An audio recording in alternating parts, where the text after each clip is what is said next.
오늘 말씀의 제목은 말이 시작입니다 라는 제목입니다. 뭐가 시작이라고요? 말이 시작입니다. 성경 말씀은 열왕기하 2장 19절에서부터 25절까지 있는 말씀, 저와 여러분이 한 절씩 나누어 읽도록 하겠습니다. 제가 검은색 글씨를 읽겠습니다. 그 성읍 사람들이 엘리사에게 말하되 우리 주인께서 보시는 바와 같이 이 성읍의 위치는 좋으나 물이 나쁨으로 토산이 익지 못하고 떨어지나이다. 엘리사가 이르되 새 그릇에 소금을 담아 내게로 가져오라 하매 곧 가져온지라. 엘리사가 물 근원으로 나아가서 소금을 그 가운데에 던지며 이르되 여호와의 말씀이 내가 이 물을 고쳤으니 이로부터 다시는 죽음이나 열매 맺지 못함이 없을지니라 하셨느니라 하니, 그 물이 엘리사가 한 말과 같이 고쳐져서 오늘에 이르렀더라. 엘리사가 거기서 베델로 올라가더니 그가 길에서 올라갈 때 작은 아이들이 성읍에서 나와 그를 조롱하여 이르되 대머리여 올라가라 대머리여 올라가라 하는지라. 엘리사가 뒤로 돌이켜 그들을 보고 여호와의 이름으로 저주하매 곧 숲풀에서 암곰 둘이 나와서 아이들 중에 42명을 찢었더라. 함께 있습니다. 엘리사가 거기서부터 갈멜산으로 가고 거기서 사마리아로 돌아왔더라. 아멘. 할렐루야. 하나님께서 지난주에도 우리를 지켜주셔서 오늘도 주님의 전에 왔습니다. 언제나 하나님께서 지켜주심을 믿고 하나님의 뜻대로 사는 여러분들에게 하나님의 크신 은혜와 능력이 함께 하시기를 주님의 이름으로 축원합니다. 사람들은 모두 다 성공을 꿈꿉니다. 그런데 과연 어떤 게 성공일까요? 10대의 성공은 성공한 부모님을 두는 게 성공이라고 합니다. 20대의 성공은 학벌이 좋으면 성공한 거고요. 30대의 성공은 좋은 직장에 다니면 성공한 것이라고 합니다. 40대의 성공은 2차를 쏠 수 있으면 성공이고 50대의 성공은 공부 잘하는 자녀가 있으면 성공이라고 합니다. 60대의 성공은 여러분들하고 이제 해당이 되겠죠. 아직도 돈을 벌고 있으면 성공인 것이고 70대의 성공은 건강하면 성공입니다. 80대 성공은 뭐냐? 아내가 밥 차려주면 성공한 거고요. 90대의 성공은 전화 오는 사람이 있으면 성공이라는 거예요. 100대의 성공은 뭐냐? 뭘 것 같아요? 아침에 눈 뜨면 성공이라고 합니다. 근데 진짜 성공이 뭔지 아세요? 천국 가는 거예요. 천국 가지 못하면 그동안 아무리 성공했어도 아무 소용이 없습니다. 오늘 이 자리에 오신 분들은 천국 가는 성공을 이루신 분들인 것을 믿으시기를 바랍니다. 우리 믿으면 다 같이 오른손 들고 함께 있습니다. 시작. 보혜사 곧 아버지께서 내 이름으로 보내신 성령, 그가 너희에게 모든 것을 가르치고 내가 너희에게 말한 모든 것을 생각나게 하리라. 아멘. 주께서 보내신 성령께서 여러분들과 함께 하심으로 천국 가는 그날까지 하나님 잊어버리지 말고 하나님 뜻대로 사셔서 꼭 천국 가는 성공적인 삶을 사시는 우리 백운교회 성도님들이 되실 줄을 믿습니다. 하나님은 이스라엘을 구원하기 위해서 특별한 사람들을 세우셨습니다. 제일 처음 세웠던 사람들은 제사장이었어요. 두 번째 특별한 사람들을 세우셨는데 그들은 바로 왕이었습니다. 그런데 이들도 하나님의 뜻대로 하지 못하자 하나님께서 세 번째 특별한 사람을 세우셨죠. 그들을 일컬어 우리는 누구라고 한다? 선지자라고 합니다. 선지자. 그런데 오늘 성경에 보게 되면 하나님께서 이 엘리사라는 선지자를 세우시고 그곳에 있는 사람들을 구원하게 하셨습니다. 어느 날 엘리사가 선지자로 세워지는 날 그 성에 살고 있던 사람들이 엘리사에게 와서 하소연을 합니다. 엘리사 선지자님, 우리가 살고 있는 이 성읍은 매우 좋은 곳에 있습니다. 그런데 뭐가 좋지 않아? 물이 좋지 않아서 열매가 익지 못하고 곧 떨어집니다. 이렇게 하소연을 해요. 그러자 엘리사가 그들에게 새 그릇에다가 소금을 가지고 오라고 합니다. 그리고는 그 소금을 가지고 그 물이 시작되는 근원에 가서 그 소금을 뿌리며 말합니다. 하나님께서 이렇게 말씀하셨습니다. 내가 이 물을 고치리니 이 물 때문에 토산이 익지 못하거나 죽는 일이 없을 것입니다. 그러면서 이 물에다가 물 근원에다 소금을 뿌렸어요. 그런데 놀라운 일이 생겼습니다. 그 물이요, 변화를 가져왔어요. 옛날에는 그 물이 닿는 곳에 있는 곡식이 자라지 못하고 중간에 그냥 다 떨어졌는데, 이 엘리사가 소금을 던지고 나서부터는 물이 닿는 곳마다 곡식이 주렁주렁 맺히더니 열매를 맺는 것이었습니다. 야, 어떻게 이렇게 신기한 일이 일어날까? 제가 이 장면을 보면서 그런 생각을 했어요. 야, 이 물에다가 소금을 넣어서 이 물이 깨끗해졌을까? 어떻게 생각하세요, 여러분? 물에다가 소금을 넣으면 물이 깨끗해질 것 같아요? 만약 그럼 우리 정수기에다 다 소금을 넣어야 되겠죠? 처음에는요, 다들 소금은 아무 능력이 없다고 생각을 했습니다. 그래서 예전 목사님들의 설교를 들어봐도요, 이 소금은 물을 바꾸게 한 게 아니라 이 소금은 영적인 의미다. 이 소금은 하나님의 언약을 상징한다. 다 이렇게 얘기를 했어요. 설교를 들어보면. 그런데 저도 궁금해서 이 소금에 대해서 찾아봤거든요. 도대체 소금에 어떤 효능이 있는가? 그랬더니요, 아주 깜짝 놀랄 일을 발견했어요. 소금이요, 너무너무 기능이 많은 거예요. 예를 들면 소금은 소화작용, 그 다음에 염장작용, 해독작용, 소염작용, 살균작용, 방부작용, 삼투압작용, 발열작용, 노폐물 제거 등의 탁월한 효과를 가지고 있대요. 그래서 뭐 이렇게 더러운 게 있으면 소금을 갖다 넣으면 깨끗이 씻겨지고, 또 소금을 갖다 넣으면 잘 썩지도 않고, 소금을 넣으면 정화되는 역할도 있다는 거예요.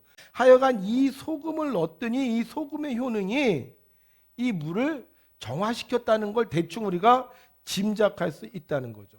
예전에 하나님의 말씀을 모를 때는요, 그냥 하나님이 하라고 하니까 믿기만 하면 되지, 이렇게 생각을 했어요.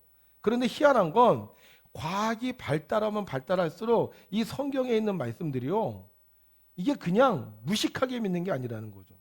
과학이 발달하면 발달할수록 성경에 있는 것들이 점점 가능성이 있다는 거예요. 그래서 야, 우리 하나님이 정말 위대하신 분이구나. 천지를 창조하시고 이 천지를 운행하시는 분이 하나님이니까 우리가 이 성경만 잘 분석을 하고 파악을 해도 우리가 이 세상에서 과학적인 삶을 살 수 있겠구나, 이런 생각이 드는 거예요.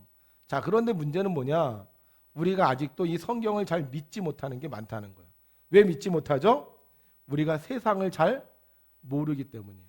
소금의 효능을 모르는 우리가 어떻게 이 세상의 지식을 전부 다 알겠으며, 이 세상의 지식을 모르는 우리가 어떻게 세상을 지으신 하나님을 알겠습니까?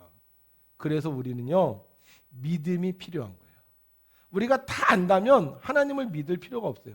그런데 우리가 다 모르기 때문에, 이 과학을 다 모르기 때문에, 천지의 이런 어떤 질서를 모르기 때문에 우리가 하나님을 믿으면 하나님은 우리가 모르는 것들을 통해서 우리를 구원해 주십니다.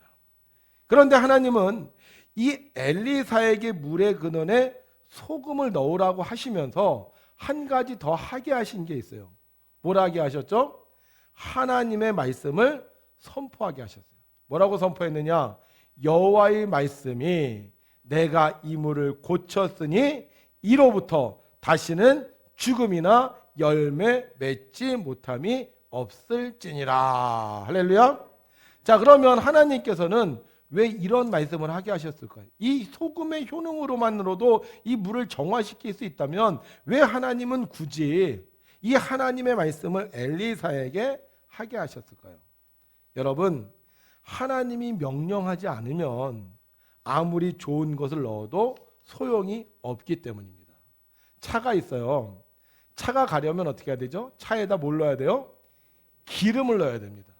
근데 기름을 넣는다고 해서 차가 가지 않아요. 어떻게 해야 돼요? 운전자가 시동을 걸어야 돼요. 시동을 걸어야 기름이 능력을 발휘하게 되고, 시동을 걸어야 차가 앞으로 가게 되어 있는 것입니다. 아무리 사람이 좋은 것을 가져다 넣어도 하나님이 명령하시지 않으면 아무 소용이 없는 것입니다.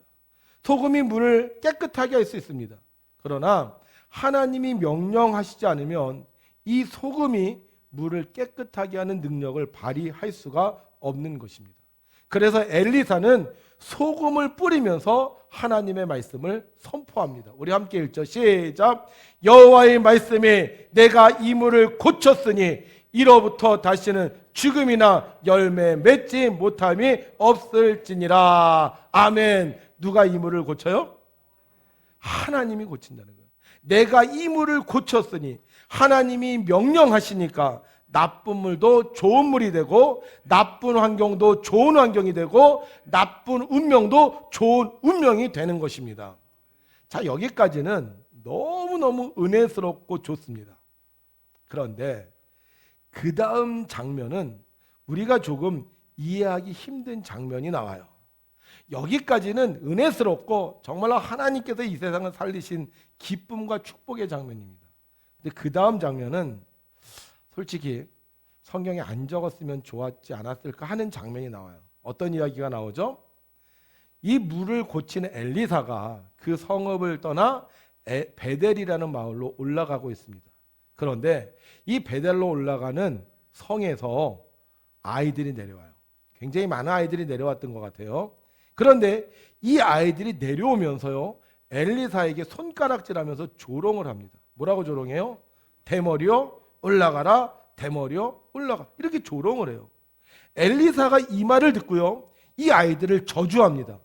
그러자 숲에서 암곰 둘이 나와서 어린아이들을 죽여요. 몇 명을 죽였냐면 42명을 죽입니다. 솔직히 너무 무서운 장면입니다. 하나님은 은혜롭고 노하기를 더디하시는 분이신데요, 근데 어떻게 이런 일이 일어날 수 있을까? 솔직히 어린아이들이 뭘 알겠습니까? 어린아이들이 그냥 떠들고 장난칠 수 있는 거 아닙니까? 그런데 그 어린아이들이 욕했다고 암곰을 보내서 이 어린아이들을 죽인다니, 어떻게 이렇게 끔찍한 일이 일어나냐 하는 거예요. 제가 설교를 하다 보면 피하고 싶은 성경 구절이 있어요. 이거는 좀 설교하기 뭐하다. 그래서 설교를 잘 안 하게 돼요. 제가 이 부분은 그 새벽 기도 때 외에는 제가 따로 설교한 적은 없었던 것 같아요. 그래서 이 설교를 제가 안 했어요. 그런데 그 엘리사가 소금을 넣고 이 소금을 통해서 그 물이 고쳐졌다는 이 말씀의 진리를 깨달은부터는요, 이 성경을 보면서 그런 생각이 드는 거예요. 그래도 하나님이 성경책에 쓴 이유는 뭔가 우리에게 주시는 메시지가 있는 게 아닌가, 이런 생각이 들기 시작을 했어요. 그래서 이 무서운 이야기를 가지고 굉장히 고민하면서 제가 하나님께 기도하기 시작했습니다. 하나님, 왜 앞에는 이렇게 은혜스러운데 왜 이 뒤에는 이렇게 무서운 이야기를 적어놨습니까? 그런데요, 이 성경을 묵상하다 보니까요, 이 성경은 두 가지 이야기한 것 같은데 결국은 하나의 메시지를 품고 있더라고요. 자, 보세요. 맨 처음에 한 성읍이 있었어요. 좋은 곳이었죠. 그런데 뭐가 나빴다고요? 물이 나빴어요. 그래서 어떻게 해요? 물이 나빠서 그 성읍이 열매를 맺지 못했습니다. 그런데 하나님께서는 엘리사를 통하여 그 물을 고쳤어요. 어떻게 고쳤죠? 물의 근원으로 가서 소금을 뿌리면서 하나님께서 이 물을 고쳤다고 선포했습니다. 자, 이게 첫 번째 장면이에요. 자, 두 번째 장면. 엘리사가 베델로 올라가고 있습니다. 베델은 어떤 곳이냐? 베델은 말 그대로 하나님의 집이라는 뜻이에요. 좋은 뜻이에요, 나쁜 뜻이에요? 좋은 뜻입니다. 베델은요, 아브라함이 하나님께 제단을 쌓았던 곳이고요, 야곱이 형 에서를 피하여 도망치다가 사닥다리를 통하여 하나님을 만난 곳입니다. 그래서 그곳이 베델이에요. 베델 좋은 곳입니다. 그런데 문제는 뭐냐? 이 엘리사가 살던 시대에 이 베델이 타락을 했어요. 어느 정도로 타락을 했냐면 그 베델에 금송아지 우상을 세웠습니다. 좋은 성읍이었지만 나쁜 성읍이 되었어요. 좋은 성읍이었지만 하나님께 영광을 돌리지 못하는, 열매 맺지 못하는 성읍이 되었습니다. 그런데 어느 정도로 나쁜 성읍이었냐면 어린아이들이 엘리사를 보고 대머리라고 놀리는 곳이 됐어요. 여러분 생각해 보세요. 죽은 아이가 42명이라면 거기에 죽지 않은 아이들까지 포함하면 한 80명 정도 되지 않았을까? 전 그렇게 생각해요. 그 아이들이 어른이 지나가요. 선지자가 지나가요. 근데 어떻게 하고 있다는 거예요? 집단으로 때로 이 엘리사를 놀리고 있다는 거예요. 지금 왜 이런 일이 생겼느냐? 성경에 보게 되면 작은 아이라고 쓰여져 있는데요. 이 아이라는 말은 어린아이를 뜻하는 것이 아니라 결혼하지 않은 아이를 뜻합니다. 결혼하지 않은 사람. 그렇다면 여기서 아이라는 말은 청소년에 해당해요. 그런데 이 청소년들은 일반 청소년이 아니었다는 거예요. 이 청소년들은 어떤 청소년들이었냐? 베델에서 우상을 섬기는 일을 하고 있던 아이들이었다는 거예요. 아이들이 그냥 티 없이 맑게 자라야 되는 아이들이 마치 하나님을 섬기는 레위 지파처럼 베델의 금송아지를 섬기는 우상 숭배하는 아이들로 자라났다는 거예요. 근데 이 아이들이 어떻게 해요? 지금 욕을 하고 있어요. 대머리요? 올라가라. 여기서 올라가라는 표현을 여러분들이 주목하셔야 됩니다. 자, 우리가 지난주에 누가 하늘로 올라갔다 그랬죠?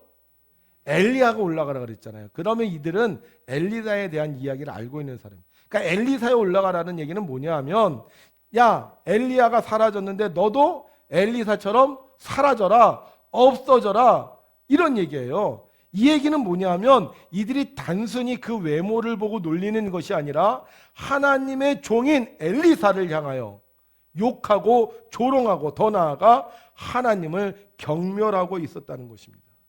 왜 이스라엘이 이렇게 악한 곳이 되었습니까?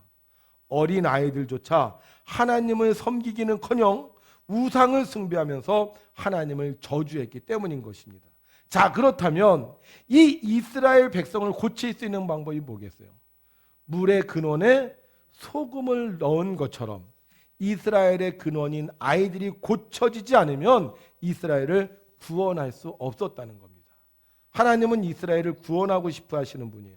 그래서 물의 근원에는 소금을 통해서 구원하셨고, 이스라엘의 근원인 아이들에게는 하나님을 경외하는 두려움으로 구원하기 원하셨다는 겁니다. 자, 그러면 왜 소금일까요? 왜 하필이면 소금일까요? 물론 소금에는 여러 가지 효능이 있지만 성경에는 소금에 대한 특별한 상징이 있습니다. 첫 번째, 구약은 이 소금을 하나님의 약속으로 상징하고 있습니다. 그래서 역대하 13장 5절 함께 읽죠. 시작. 이스라엘 하나님 여호와께서 소금 언약으로 이스라엘 나라를 영원히 다윗과 그의 자손에게 주신 것을 너희가 알 것 아니냐. 그러니까 하나님께서 약속하실 때 무슨 언약이라고 하냐면 소금 언약이라고 해요. 그래서 이스라엘 백성들이 하나님께 소제물을 드릴 때는 이 소제물에다가 소금을 같이 넣었어요. 다시 말하면 소금은 변하지 않는다. 하나님의 약속은 변하지 않는다라는 뜻을 가지고 있는 게 바로 이 소금 언약이라는 거예요. 자, 그런데 이 소금을 뿌리면서 하나님께서 약속을 하셨어요. 뭐라고 약속하셨죠? 여호와의 말씀이 내가 이 물을 고쳤다 안 고쳤다? 고쳤다는 거예요. 그리고 지금 이후로부터는 다시는 죽음이나 열매 맺지 못하는 것이 없을 거다. 하나님이 약속하셨다는 거예요. 그리고 그 다음 구절에 어떻게 기록되어 있느냐? 이렇게 기록되어 있어요. 그 물이 엘리사가 한 말과 같이 고쳐져서 오늘에 이르렀더라. 왜 소금이냐? 하나님이 약속하신 것이 반드시 이루어졌다는 거예요. 자, 그런데 이 소금에는요, 또 한 가지 중요한 의미가 있습니다. 골로새서 4장 6절 함께 있습니다. 시작. 너희 말을 항상 은혜 가운데서 소금으로 맛을 냄과 같이 하라. 그리하면 각 사람에게 마땅히 대답할 것을 알리라. 아멘. 자, 말을 하는데 어떻게 하라고요? 은혜 가운데 하라는 거예요. 그러니까 우리가 소금이라는 표현을 할 때 이 소금을 은혜로 표현한다는 거죠. 그래서 우리가 말을 할 때는 어떻게 하라는 거예요? 은혜롭게 하라는 거예요. 지금 아이들이 말을 합니다. 어떤 말이에요? 은혜로운 말이에요? 조롱하는 말, 비판하는 말, 공격하는 말을 합니다. 하나님의 선지자와 하나님에 대하여 조롱했습니다. 하나님은 소금을 넣어서 물의 근원을 고쳤듯이 조롱의 말을 하는 악한 사람들의 말을 고쳐서 이스라엘을 구원하시겠다는 것이었습니다. 하나님의 약속은 말에서 시작됩니다. 그래서 하나님의 사람들은 하나님에 대하여 말로 영광을 돌리지만 하나님을 대적하는 사람들은 말로 하나님의 영광을 가리우는 것입니다. 하나님은 이스라엘을 구원하기 원하셨습니다. 그래서 하나님은 엘리사를 통하여 약속의 말씀을 주셔서 물을 고쳤듯이 악한 말, 조롱의 말을 하는 자들을 없애셔서 이스라엘을 고치셨던 것입니다. 말이 시작입니다. 말이 치료의 시작이고 구원의 시작이고 축복의 시작인 것입니다. 우리가 정말로 하나님의 은혜를 받기 원한다면 말을 바꾸어야 됩니다. 소금처럼 은혜로운 말을 할 때, 하나님의 약속을 믿고 하나님께 영광의 말을 할 때 우리는 하나님의 은혜를 누리며 살게 되는 것입니다.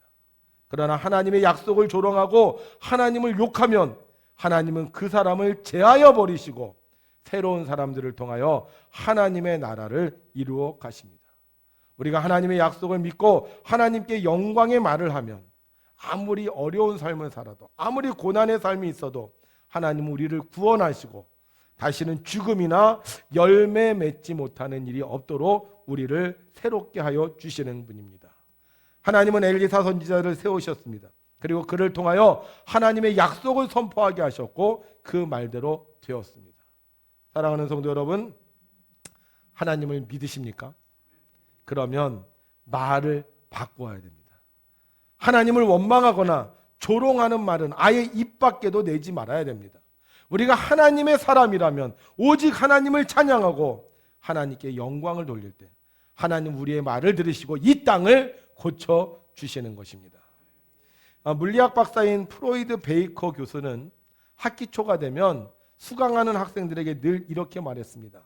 내 과목을 듣는 학생들의 절반은 항상 낙제한다. 그런 줄 알아? 그런데 놀라운 것은 정말 이 교수님이 말한 대로 그 학생들의 절반이 늘 낙제를 했습니다. 그러다 우연한 기회에 이 교수님이 예수님을 믿게 되었고 예수님을 믿게 되면서부터 그의 말이 달라지기 시작을 했습니다. 학기 초가 시작이 되면 학생들에게 이제 이렇게 말합니다. 여러분은 이 과목을 통해서 많은 것을 배우게 되고 얻게 될 것입니다. 나는 여러분 모두가 이 과목이 어렵지만 훌륭히 해낼 것을 믿습니다. 은혜스럽게 바뀌었어요. 그 이후 어떻게 되었을까요? 정말 그의 말대로 낙제하는 사람들이 사라졌다고 합니다. 여러분, 말이 시작입니다. 하나님은 이 세상을 창조하실 때 뭘로 창조하셨다고요? 말씀으로 창조하셨습니다. 요한복음에도 보게 되면 태초에 뭐가 계셨다고요? 말씀이 계셨습니다. 그런데 이 말씀이 곧 하나님이라고 했습니다. 우리가 입으로 시인할 때 우리가 의에 이르게 된다고 했습니다. 처음에 말씀이 시작인데, 하나님의 말씀이 시작인데, 사랑의 말이 시작이고 축복의 말이 시작이고 은혜의 말이 시작이었는데 그만 죄로 인하여 그 말씀이 좋은 말이 아니라 나쁜 말로, 조롱하는 말로, 무시하는 말로 변질되고 말았다는 것입니다. 우리가 새로운 세상을 살려면, 다시 좋은 세상을 만들려면 우리의 말을 바꿔야 됩니다. 그럼 어떤 말로 바꿔야 되겠어요? 하나님에 대한 말로 바꿔야 됩니다. 우리 어려운 말 있으면 하나님 원망하지 말고, 세상 욕하지 말고, 아니야, 하나님이 도와주실 거야, 하나님이 살려주실 거야, 이렇게 말해야 됩니다. 그래서 우리는 아침에 일어나면 하나님 감사합니다, 오늘도 내게 힘주세요, 이렇게 시작해야 되고, 여러분들이 낮에 일하다가 지치면 하나님 오늘도 나와 함께 해주세요 말해야 되고, 저녁이 되면 하나님 감사합니다, 오늘도 하나님 은혜대로 살았습니다, 이렇게 고백해야 되는 겁니다. 근데 대부분의 사람들은 어떻게 살아요? 한숨 짓고 살고 원망하고 살고 불평하고 산다는 거예요. 정말 우리가 하나님의 나라를 이루기 원한다면 이제 우리의 말을 하나님의 말로 시작해야 되는 겁니다. 자, 그러면 이 말은요 그냥 되는 게 아니에요. 말은 습관입니다. 말은 자꾸 하다 보면요 늘게 돼 있어요. 그러면 우리가 하나님의 말로 어떻게 시작하느냐? 첫 번째요, 성경을 읽어야 됩니다. 그냥 눈으로 읽지 말고 입으로 읽어야 돼요. 우리 백운교회에서 지난번에 우리 성도님들 그 하나님께 은혜 받은 말씀, 위로 받은 말씀, 축복 받은 말씀 한번 다 내셨어요. 그래서 이제 다 정리가 돼서 이제 다음 주에 지금 이렇게 책으로 좀 내놓으려고 합니다. 한 10장 정도 되는 것 같아요. 10장 정도. 제가 그걸 나눠드리면요, 이제 다음 주부터 우리 성도님들 항상 그 말씀을 읽는 거예요. 시간이 있을 때만 읽는 거예요. 거기에는요 여러분들이 은혜 받고 위로 받고 소명 받은 그런 말씀들이더라고요. 그래서 여러분들이 다음 주에 이제 제가 나눠드리면 그때부터 열심히 성경을 읽으시기 바랍니다. 자, 두 번째, 찬송해야 합니다. 찬송은 우리의 기도와 우리의 고백을 기록하고 있습니다. 여러분, 우리가 하나님을 떠나가면요, 찬송이 사라져요. 한숨과 불평과 원망밖에 생기지 않습니다. 근데 찬송을 하면 우리의 입술이 다시 달라집니다. 세 번째는요, 딴 거 없어요. 우리가 감사하는 거예요. 맨 마지막에 뭐 한다고요? 감사하는 거예요. 여러분들이 어디 가서 음식점에 갔다 나오면서도 감사하고, 일을 하다가도 감사하고, 하루의 일을 끝마쳤을 때도 감사하면 우리의 말이 시작이 돼서 우리의 인생이 달라지는 거예요. 성경은 우리에게 이렇게 약속하고 있습니다. 함께 있습니다. 시작. 사람은 입에서 나오는 열매로 말미암아 배부르게 되나니 곧 그의 입술에서 나는 것으로 말미암아 만족하게 되느니라. 죽고 사는 것이 혀의 힘에 달렸나니 혀를 쓰기 좋아하는 자는 혀의 열매를 먹으리라. 아멘. 여러분, 세상에는요, 좋은 말 하는 사람도 있고 나쁜 말 하는 사람도 있습니다. 그런데 우리가 어떤 말을 하느냐에 따라 우리의 삶은 달라질 수 있습니다. 세상적인 말을 하는 사람은 세상적인 삶 속에서 살아가는 거고, 욕하는 말을 하는 사람은 욕된 세상에서 살아가는 거고, 저주하는 말을 하는 사람은 저주받은 세상에서 살아갑니다. 그러나 하나님의 말을 하는 사람은 하나님의 나라에서 살아가는 것입니다. 이번 한 주간 여러분들이 사시는 동안 꼭 시작할 때 하나님의 말로 시작하시기를 바랍니다. 그래서 우리 연습을 한번 해볼게요. 연습. 자, 우리 옆에 있는 사람에게 이렇게 말합니다. 잘 될 것입니다. 하나님께서 당신을 사랑하십니다. 걱정하지 마세요. 하나님께서 당신을 도와주실 겁니다. 자, 나한테도 한번 할게요. 나한테도. 잘 될 것입니다. 하나님께서 나를 사랑하십니다. 걱정하지 마세요. 하나님께서 나를 도와주실 것입니다. 이번 주 어떻게 한다고요? 네, 하나님의 말씀으로 시작하는 거예요. 아침에 일어나서 한숨 짓지 말고, 불평하지 말고, 슬픈 노래 부르지 말고 하나님의 말씀으로 잘 될 것입니다. 하나님께서 나를 사랑하십니다. 걱정하지 마세요. 하나님께서 나를 도와주실 것입니다. 날마다 이렇게 고백하셔서 이 한 주간 사는 동안 하나님의 나라에서 사는 여러분들이 되시고, 여러분들이 말한 대로 여러분들의 모든 것이 고쳐져서 아름다운 열매가 풍성한 우리 백운교회 모든 성도님들 되시기를 주님의 이름으로 축원합니다.